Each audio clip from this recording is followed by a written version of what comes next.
এখানে একটু খেয়াল করে দেখবেন। আমরা বরিশাল জেলা থেকে শুনে আসছি যে গৌরনদী উপজেলার কালনা গ্রামে সরিষার উৎপাদনে যে খুব বাম্পার ফলন হয়েছে। সেই জন্য আমরা এখানে আপনাদেরকে নিয়ে আসছি। কত সুন্দর সরিষা, মনোরম পরিবেশ, কি ঘ্রাণ! একটা সরিষা ফুলের যে ঘ্রাণ, অসাধারণ ঘ্রাণ। এই ফ্লেভারটা কিছুর সাথে মিলানো যায় না, এত সুন্দর, এত চমৎকার। এবং আমি যদি বলি বা দেখাই আপনাদেরকে, এটা তো আছেই, সারাটা গ্রাম ঘুরে ঘুরে দেখা যায় যে অনেক সুন্দর বাম্পার ফলন হয়েছে এখানে এবং খুবই সুন্দর।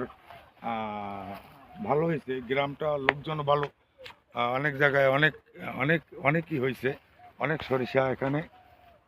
যদিও আসতে আমাদের অনেক কষ্ট হয়েছে, রাস্তা চিপা, হ্যাঁ ছোট রাস্তা দিয়ে আমরা আসছি।